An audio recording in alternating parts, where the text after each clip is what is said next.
Welcome to my YouTube channel. Infinity Rankers na adom butaram noksari.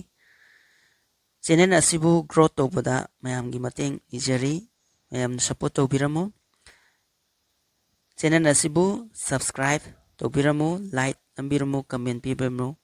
Mya asoiba aranba yauragasu mayamna chumthokpiu suggestion pibiramu. Mathangi video singta asoiba sing semthoknabagi khudongchaba pibiu haijari. Yung books are sold haibako. Books are sold by them haibako. By them haibane sumai idainebako. Adu taragadi siyong sida book se subject nebako. Plus layirakanda is natraga am natraga are lakaduneba. Aduga plus si sold se b3 neba. Adu taragadi sumai laiba pose kai tense ta uike do haibdo harakaduneba. Ha kai warani siyong subject plus kadara is mr natraga b3 se kai tense ta uike yung kai tense no b3 oiba is mr da b3 oiba passive natro passive ta kana karamba tense oidino indefinite oirodro present indefinite ro present indefinite eba ko present indefinite leite natra present indefinite tense ne ba leite je passive ta present indefinite oidine natra khang affirmative oidini ko kai mai oibagi siong note so hapte dana adu question oisu oide dana interrogative negative su oide dana aduna sigi pose kai oide ba kari haro simple present indefinite ta affirmative oidini ba next ta aina to amung tawdoi se sumai irage ba where haraga where the books ko where the books ko irage books are books return haibo ko return to the library library ko LIBRARY haibane ba sumai iram taragadi si kai tense no yengase ko adu taragadi si na is verb nutro si where the verb nutro kano na auxiliary verb nutro auxiliary verb je kano sina kan hana karam natro was natraga where hydro where irani plus book se subject natro somne book se subject natra adoga plus sina b3 natro adoga si kai plus question mark hapak natro si kai tense ta legi si khangamadi ai makha pronoun ta ga kano tawdani ko past indefinite oide natro past indefinite ta kai oide ba interrogative natro sana thoi khangbra past indefinite ta interrogative sentence ni haebo ko khangbra khangdabro khangin ko si yong se where had mamang the was natraga where's na mamang karaba aduga subject iraba aduga b3 iradi aduga question mark itaragadi kaino sina past indefinite ta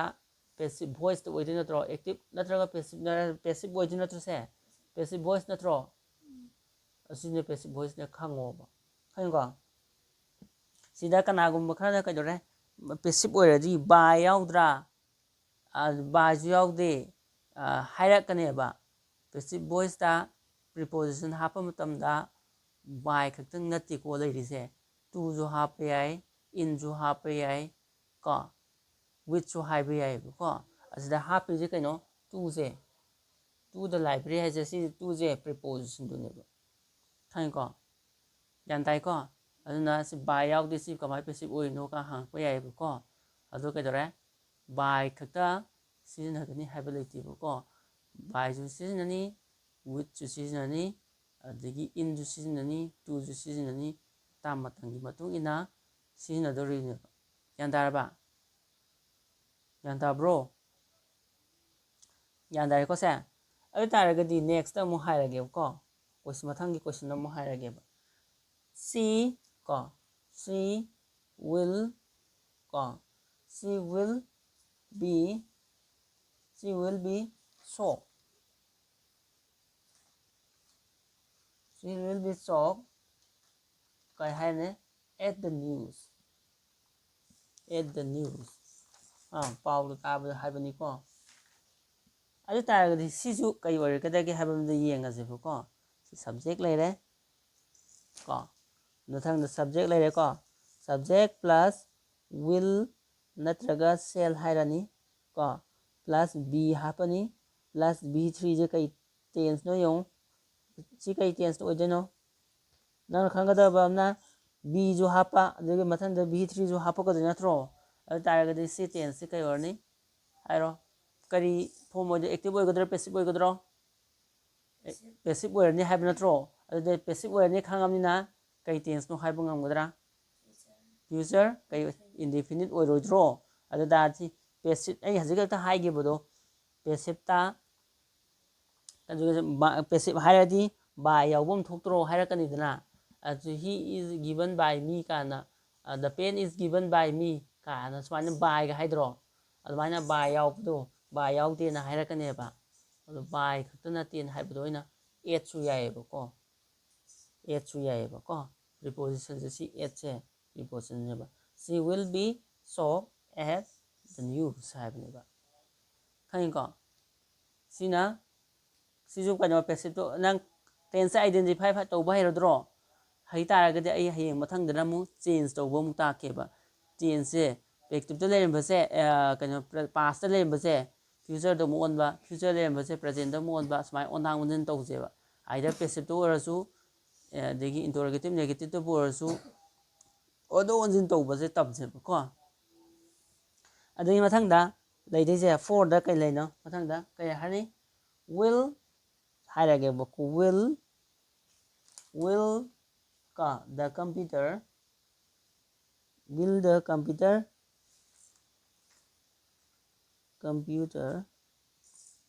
be repair ꯍꯥꯏꯔꯛꯀꯅꯦꯕ ꯁꯤꯗꯁꯨ ꯀꯩꯗꯧꯔꯦ ꯁꯤꯗꯅ ꯑꯃꯨꯛ ꯀꯩ ꯍꯥꯏꯔꯒꯅꯦ ꯁꯤꯁꯨ ꯀꯩ tents ꯑꯣꯏꯗꯣꯏꯅꯣ ꯀꯔꯤ ꯄꯦꯁꯤꯚ ꯑꯣꯏꯗꯣꯏ ꯅꯠꯇ꯭ꯔꯣ ꯃꯔꯝꯗꯤ ꯁꯤꯒꯤ ꯋꯤꯜ ꯅꯠꯇ꯭ꯔꯒ ꯁꯦꯜ ꯅꯠꯇ꯭ꯔꯒ ꯋꯤꯜ ꯍꯥꯏꯔꯛꯀꯗꯣꯏ ꯅꯠꯇ꯭ꯔꯣ ꯄ꯭ꯂꯁ ꯁꯕꯖꯦꯛ ꯂꯩꯔꯦ ꯄ꯭ꯂꯁ ꯕꯤ ꯂꯩꯔꯦ ꯑꯗꯨꯒ ꯄ꯭ꯂꯁ ꯕꯤ ꯊ꯭ꯔꯤ ꯅꯠꯇ꯭ꯔꯣ ꯁꯤꯗꯗꯤ ꯃꯪꯒꯤ ꯀꯩꯅꯣꯗꯣ ꯑꯃꯨꯛ ꯌꯥꯎꯗ꯭ꯔꯦꯕ ꯑꯗꯒꯤ ꯕꯥꯏ ꯅꯨꯡ ꯀꯔꯤꯝ ꯌꯥꯎꯗ꯭ꯔꯦꯗꯅ ꯕꯥꯏ ꯅꯨꯡ ꯀꯔꯤꯝ ꯌꯥꯎꯗꯕꯤ ꯁꯤꯗ ꯂꯩꯁꯦ ꯁꯤꯅ ꯑꯃꯨꯛ ꯉꯁꯥꯏ ꯍꯥꯞꯇ꯭ꯔꯁꯨ ꯌꯥꯕ ꯑꯣꯏꯕ ꯈꯪꯉꯤꯀꯣ ꯍꯥꯞꯇ꯭ꯔꯁꯨ ꯌꯥꯕ ꯑꯣꯏꯗꯣꯏꯅꯦꯕꯀꯣ ꯁꯤ ꯗ ꯀꯝꯄ꯭ꯌꯨꯇꯔ ꯕꯤ ꯔꯤꯄꯤꯌꯔ ꯕꯥꯏ ꯍꯥꯏꯔꯛꯀꯗꯣꯏꯅꯦꯕ ꯑꯗꯣ ꯍꯥꯞꯇ꯭ꯔꯁꯨ ꯌꯥꯔꯦꯅ ꯁꯤꯅ ꯍꯥꯞꯇꯕꯅꯦꯕ ꯁꯤꯗꯅ ꯑꯃꯨꯛ ꯈꯪꯉꯤꯀꯣ ꯑꯗꯨꯅ ꯁꯤꯒꯤꯗ ꯀꯔꯤ ꯇꯦꯟꯁ ꯑꯣꯏꯔꯅꯤ ꯀꯔꯤ ꯇꯦꯟꯁꯅꯤ ꯍꯥꯏꯔꯣꯅꯦ ꯕꯥꯏ ꯅꯨꯡꯒꯤ ꯋꯥꯔꯤꯗꯣ ꯑꯃꯨꯛ ꯇꯣꯛꯈ꯭ꯔꯁꯦꯕꯀꯣ ꯉꯥꯛꯇꯪꯒꯤ ꯁꯤ ꯍꯥꯞꯇ꯭ꯔꯁꯨ ꯌꯥꯏꯑꯕꯀꯣ ꯑꯗꯨꯅ ꯅꯦꯛꯁꯇꯤ ꯁꯤꯗ ꯂꯩꯊꯣꯏꯁꯦ ꯀꯩꯅꯣ ꯁꯦꯜ ꯅꯠꯇ꯭ꯔꯒ ꯋꯤꯜ ꯍꯥꯏꯔꯛꯀꯗꯣꯏ ꯅꯠꯇ꯭ꯔꯣ ꯃꯃꯥꯡ ꯀꯥꯕ ꯅꯠꯇ꯭ꯔꯣ ꯑꯗꯨꯅ ꯁꯤꯁꯦ ꯏꯟꯇꯔꯣꯒꯦꯇꯤꯞ ꯑꯣꯏꯔꯅꯤ ꯈꯪꯉꯦꯀꯣ ꯏꯟꯇꯔꯣꯒꯦꯇꯤꯞ ꯀꯟꯖꯨꯒꯦꯁꯟ ꯑꯣꯏꯔꯅꯤ ꯑꯗꯨꯒ ꯀꯩꯅꯣꯁꯤꯅ ꯑꯦꯛꯇꯤꯞ ꯑꯣꯏꯔꯒꯅ ꯄꯦꯁꯤꯞ ꯚꯣꯏꯁ ꯑꯣꯏꯒꯗ꯭ꯔꯥ ꯍꯥꯏꯔꯒꯗꯤ ꯁꯤꯗ ꯕꯤꯁꯨ ꯌꯥꯎꯔꯦ ꯑꯗꯨ ꯕꯤꯒ ꯕꯤ ꯊ꯭ꯔꯤꯒ ꯑꯃꯨꯛ ꯍꯥꯞꯆꯤꯜꯂꯛꯇ꯭ꯔꯣ ꯕꯤ ꯍꯥꯞꯄ ꯇꯥꯔꯒꯗꯤ ꯀꯣꯟꯇꯤꯅ꯭ꯌꯨꯁ ꯑꯣꯏꯇꯥꯔꯒꯗꯤ ꯁꯤꯒꯤ ꯚꯥꯞꯁꯦ ꯑꯥꯏ ꯑꯦꯟ ꯖꯤ ꯑꯣꯏꯒꯗꯣꯏ ꯅꯠꯇ꯭ꯔꯣ ꯑꯥꯏ ꯑꯦꯟ ꯖꯤ ꯑꯣꯏꯗ꯭ꯔꯕꯅꯤꯅ ꯀꯩꯗꯧꯔꯦ ꯁꯤꯒꯤ ꯄꯣꯠꯁꯦ ꯀꯩꯗꯧꯔꯦ ꯄꯦꯁꯤꯞ ꯑꯣꯏꯔꯅꯦꯕ ꯁꯤ ꯌꯦꯡꯕꯗꯗ ꯈꯪꯒꯗꯕ ꯄꯦꯁꯤꯞ ꯚꯣꯏꯁꯅꯤ ꯑꯦꯛꯇꯤꯞ ꯚꯣꯏꯁꯅꯤ ꯈꯪꯗꯦꯕ ꯍꯌꯦꯡ ꯑꯦꯛꯇꯤꯞ ꯚꯣꯏꯁꯅꯤ ꯄꯦꯁꯤꯞ ꯚꯣꯏꯁꯅꯤ ꯀꯩꯒꯤꯅꯣ ꯈꯪꯗꯕ ꯌꯥꯗ꯭ꯔꯤꯁꯦ ꯀꯩꯒꯤꯅꯣ ꯍꯥꯏꯕ ꯃꯇꯝꯗꯅꯦ ꯍꯌꯦꯡ ꯑꯩꯅ ꯀꯩꯅꯣ ꯇꯧꯒꯦꯗ ꯁꯤꯖꯤꯟꯅꯔꯛꯈꯤꯅꯦꯕ ꯁꯨꯃꯥꯏꯅ ꯑꯦꯛꯇꯤꯞ ꯅꯠꯇ꯭ꯔꯒ ꯆꯦꯟꯖ ꯗ ꯚꯣꯏꯁ ꯍꯥꯏꯔꯛꯀꯅꯦꯕ ꯆꯦꯟꯖ ꯗ ꯚꯣꯏꯁ ꯍꯥꯏꯔꯛꯄ ꯃꯇꯝꯗ ꯑꯩꯅ ꯍꯥꯟꯅ ꯎꯗꯣꯏꯅꯦꯕ ꯁꯤꯒꯤ ꯁꯦꯟꯇꯦꯟꯁꯁꯦ ꯄꯦꯁꯤꯞꯂꯥ ꯅꯠꯇ꯭ꯔꯒ ꯑꯦꯛꯇꯤꯞꯂꯥ ꯎꯒꯗꯣꯏꯅꯦꯕ ꯈꯪꯉꯤꯀꯣ ꯀꯩꯒꯨꯝꯕ ꯑꯦꯛꯇꯤꯞ ꯄꯦꯁꯤꯞꯇꯣ ꯈꯪꯗ ꯇꯥꯔꯒꯗꯤ ꯀꯔꯤꯗ ꯑꯣꯟꯗꯣꯏꯅꯣ ꯑꯦꯛꯇꯤꯞ ꯑꯣꯏꯔꯝꯒꯅ ꯄꯦꯁꯤꯞ ꯑꯣꯟꯗꯣꯏ ꯅꯠꯇ꯭ꯔꯣ ꯄꯦꯁꯤꯞ ꯑꯣꯏꯔꯝꯃꯒꯅ ꯑꯦꯛꯇꯤꯞ ꯑꯣꯟꯗꯣꯏ ꯅꯠꯇ꯭ꯔꯣ ꯑꯗꯨ ꯑꯦꯛꯇꯤꯞꯂ ꯄꯦꯁꯤꯞꯂ ꯈꯪꯗꯣꯏꯁꯦ ꯀꯔꯣꯝꯗ ꯑꯣꯟꯗꯣꯏꯅꯣ ꯒ꯭ꯌꯥꯟ ꯇꯥꯈꯤꯗ꯭ꯔꯕ ꯑꯗꯨꯝ ꯂꯩꯔꯦꯗꯅ ꯑꯗꯨꯒ ꯇꯦꯟꯁꯁꯨ ꯌꯥꯝ ꯃꯔꯨ ꯑꯣꯏꯕ ꯇꯦꯟꯁꯇꯨ ꯀꯔꯤ ꯇꯦꯟꯁꯅꯣ ꯈꯪꯗ꯭ꯔꯒꯗꯤ ꯅꯪ ꯀꯟꯖꯨꯒꯦꯁꯟ ꯀꯃꯥꯏꯅ ꯇꯧꯗꯣꯏꯅꯣ ꯄꯦꯁꯤꯞꯇ ꯑꯗꯨꯅ ꯑꯗꯨꯁꯨ ꯌꯥꯝ ꯃꯔꯨ ꯑꯣꯏꯕꯀꯣ ꯁꯤꯐꯧ ꯇꯧꯁꯦꯕ ꯁꯤꯅ ꯄꯦꯁꯤꯞ ꯚꯣꯏꯁ ꯑꯣꯏꯔꯅꯤꯗꯅ ꯈꯪꯉꯤꯀꯣ ꯄꯦꯁꯤꯞ ꯚꯣꯏꯁꯅꯤꯗꯅ ꯒ꯭ꯌꯥꯟ ꯇꯥꯔꯗ꯭ꯔꯣ ꯁꯤꯐꯧ ꯅꯪ ꯇꯧꯁꯦꯕꯀꯣ ꯉꯁꯤꯒꯤ ꯑꯃꯇꯪꯒ ꯍꯥꯞꯅꯤꯡꯕꯅꯦ ꯑꯗꯣ ꯁꯤ ꯌꯥꯔꯣꯏ ꯀꯩꯅꯣꯁꯦ ꯁꯤ ꯌꯥꯝ ꯁꯥꯡꯈ꯭ꯔꯦ ꯀꯣ